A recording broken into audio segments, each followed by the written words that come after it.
I'm gonna need for y'all to stop saying that turkey is dry, because turkey is not dry. Y'all leave y'all turkey in the oven too long, overcook it, and then go and blame the turkey for being dry. So today we are gonna make us a rosemary cranberry apple herb turkey, and I'm gonna show you exactly how I do it.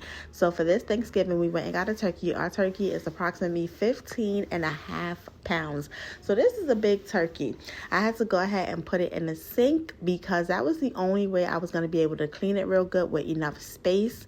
So we went on ahead, got the turkey in the sink, put a little bit of cool water in it, and the first thing I wanted to do was start working on was spatchcocking my turkey. I'm going to do it the same way I would do a chicken because a turkey is in the same family. It's all poultry. So what I'm going to do is take my knife, run it down the backbone of the turkey all the way until I get the back out. Once I get the back out, the back part of my turkey is going to be exposed.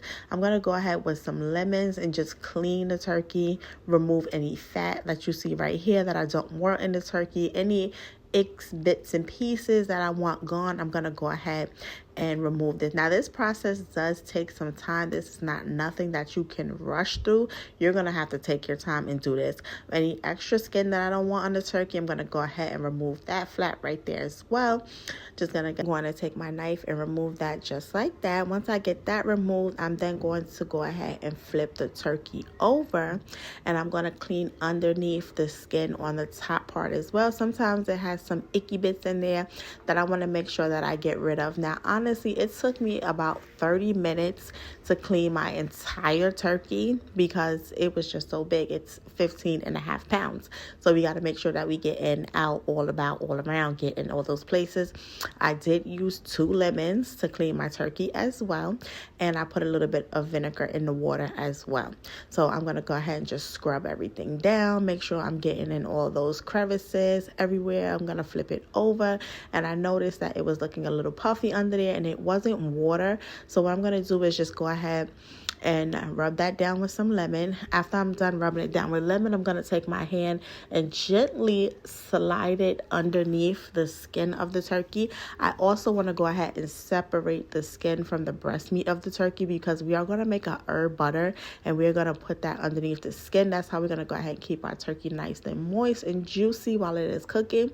So let's go ahead and lift up that skin right there. I'm going to see whatever that is under there. That's just some fat. Pulling that out, and as you notice, the skin starts to look a lot more flat as I'm getting all that fat from underneath there off of the turkey. After I do that, I'm going to slide my hand gently because you don't want to rip it, put any holes, because if you put any holes or you rip it, your butter is going to leak out the whole of the turkey. We want the butter to go down into the meat of the turkey so that while it's cooking, we're going to make sure that we're keeping it nice and moist. Make sure we're lifting the skin, not too rough, getting everything lifted. This is where all our butter is going to go, and just take your time doing this. You don't want to rip anything, just making sure everything is nice and lifted. Once I get everything nice and lifted, went on again, gave my turkey one more good rinse down, wanted to make sure I didn't miss anything. Once I get my turkey rinsed down real good one last time, we are going to go on to making the herb butter. Now, while I'm cleaning my turkey, I already have some unsalted butter that I'm letting sit out because we want to make sure that's room temperature. You want your butter to be room temperature because it is easier to work with. Once it's room temperature, you don't want it to be cold. Cold butter, you can use it cold, but it's just going to make it a little bit more difficult. Now, when I do my turkey, I do season it 2 days before Thanksgiving. So this was seasoned way before Thanksgiving. Now that I have my turkey nice and clean, we're going to go ahead and work on our veggies that we're going to add to the turkey. Most people like carrots, celery. I don't like that, so I'm not going to add that. What I am going to add though is some onions. I am also going to get this Honeycrisp apple right here. I'm going to go ahead and slice my apple because we are going to add some apples to our turkey. Once I get my apples sliced just like this, and I did use 1 really large onion. I used 2 medium-sized apples, and I'll put that to the side. Now I have my butter already softened, and we're just going to go ahead and get our herbs so we can go ahead and start making our herb butter. Now you can buy this at the store already made, or you can make it at home. It is completely up to you. I got my softened unsalted butter. I'm adding some rosemary to it. In addition to the rosemary, I am going to go ahead and add some thyme. Now after I get the thyme in there, I'm going to add in some garlic garlic as well, and I'm going to use some fresh garlic. Now, I'm not just going to add the herbs and the butter. I am going to add seasoning as well, because you want to make sure that you're getting the meat underneath the skin, some flavor in there as well. So the same seasonings that you're going to use to season the outside of your turkey is going to be the same seasonings that you are going to use to season the inside of your turkey as well.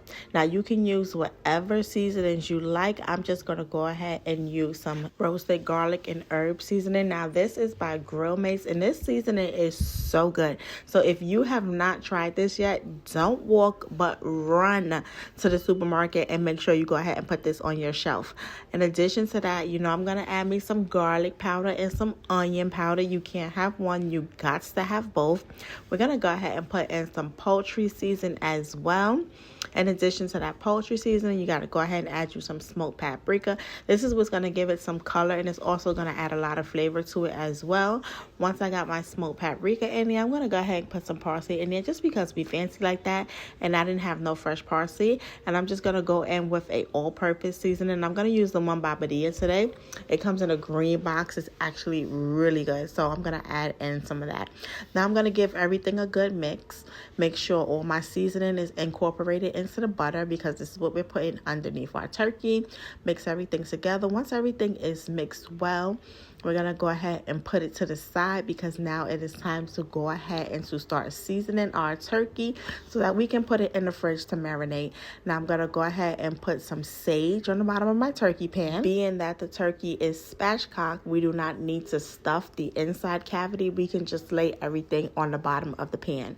After I get my sage on there, I'm going to add in some of them Honeycrisp apples that we sliced up. Once I put those apples on the bottom of the pan, I am going to go ahead and add in those cranberries that we have, and these are just some regular cranberries that I got out the package that I got in the supermarket. Once you get your cranberries on there, you're going to go ahead and add your onion as well. And now you can add as little or as much as you like, and also depending on how big your turkey is. If your turkey is over 15 pounds, I suggest you add more apples, cranberries, sage, and onions to your pan. If your turkey is about 15 pounds, this right here is enough. It'll add enough flavor. Once the turkey starts to cook, the juices will drip down. Then you can go ahead and baste your turkey, and you can get all of that flavor inside your turkey. Now that I have my apples, my cranberries, my sage, and my onions in the bottom of the pan, I'm going to take my turkey. I'm going to put it right on top. And now we're going to just go ahead and lift up that skin. We're going to put our herb butter that we made. Now you're going to go ahead and take it, put it in there, and then you're going to use your hand that you have the butter in to hold down the skin of the turkey. And then you're going to use your other hand to just go ahead and slide it so that it's evenly being spread across the top of your turkey. You don't want to press on it and the butter comes right back out. That's why I say use your other hand to hold the other side of the turkey down. Now we just want to make sure we get that smooth as possible. Once we get that smooth as possible, anything extra I did go ahead and just rub on the outside of the turkey, just so that whatever seasonings I do put on there, it is going to stick to the turkey. Now the same seasonings that we use, we're going to go ahead and use it for the turkey. Now remember, this turkey is 15 pounds. We got to go ahead and season it. Do not be afraid to season your turkey. Get on the wings, get on the drumsticks, get on the thighs, get on the top, get on the bottom. We are adding flavor to this turkey. Now the turkey is already spatchcocked, so we don't have to worry about getting the inside. It's going to be real easy for us to get the inside, but first we're going to work on the outside. I went on ahead, got my roasted garlic, added my onion powder, garlic powder. Can't have one, got to have both. Added the parsley because we fancy like that. After I got my parsley on there, I had to go ahead and add me some complete seasoning. In addition to that complete seasoning, I did go ahead and add me some poultry seasoning as well. Going to go ahead and sprinkle that poultry seasoning right on top. Once I got my poultry season on there, I'm going to go ahead and add me some of that smoked paprika. You know you got to have that smoked paprika. Now, I was up there shaking that seasoning. I was trying to get it out. I don't know if it's just me, but when it comes to poultry seasoning, it seemed like it is the hardest to get out of the jar out of all the seasonings. After I got my paprika on there. I was there assessing my turkey, and I felt like it needed a little bit more garlic powder. Now, because we cannot taste our turkey, we're basically going on what we see and what we smell. If it doesn't smell seasoned enough, if it smells like it's missing something, you want to go ahead and add it. If it doesn't look seasoned enough, if it looks like it's missing some, you want to go ahead and add it. So I went on ahead and added in some more garlic powder because I felt like it needed just a little bit more garlic powder. Now, after I get my garlic powder in there, I am going to go ahead and add in some Slap Your Mama seasoning. Now, I have never used Slap Your Mama. I have always used Tony seasoning. So we're trying it out. We're going to see how we like it. So I'm going to go ahead, sprinkle in some of that Slap Your Mama. Once I get some of that Slap Your Mama seasoning on there, it is not done yet. What I'm going to do next is I am going to just pat my turkey. I'm not going to rub the seasoning in the turkey. I'm just going to take my hand and just pat it and make sure everything comes together, everything is seasoned, make sure I didn't miss anything. I got all parts of the turkey. Just going to go ahead and just pat that seasoning right into my turkey. Once my turkey is seasoned to my liking, I am going to go ahead and add in some seasoning, the same seasonings that we use, into my hand, and we are going to go ahead and season the inside of the turkey. Now, your turkey is spatchcocked, so it's going to be real easy for you to go ahead and just get the inside walls, add that seasoning, rub it around, make sure everything is good and seasoned. Once I got everything seasoned, went on ahead and tucked the legs back. And now we are going to just go ahead and add in just a little bit more fresh herbs. And for the fresh herbs we're going to add is going to be some thyme, because I had some thyme. I'm just going to go ahead and stuff the bottom of the turkey, well, put underneath with our apples or cranberries. So a couple of thyme leaves. Once I get my thyme leaves in there, we are going to go ahead and wrap our turkey up until it is time to cook it. Now, I waited till about 2 to 3 a.m. to put my turkey in the oven. I put it on 350 degrees. The turkey cooked for about 4.5 hours. After 4.5 hours, it was time to pull that turkey right out of the oven. Once we pulled it out of the oven, it was smelling so good, and I could not wait to taste this turkey. This turkey was absolutely delicious. So what we're going to do is go ahead, cut into this turkey, and we are going to give it a little taste test because I cannot wait. We're going to go ahead and take a piece right off the top because I know that's what y'all want to see. Y'all probably thinking, oh, that turkey dry. That turkey going to be dry. I keep telling y'all, turkey is not dry. Stop blaming that turkey being dry when it is you. Now, look at my turkey, y'all. When I tell you this turkey was so moist, it was so delicious. It was full of flavor. Look at my turkey right here. This turkey is delicious. Turkey will always be on my Thanksgiving menu. And I will see you guys in my next video.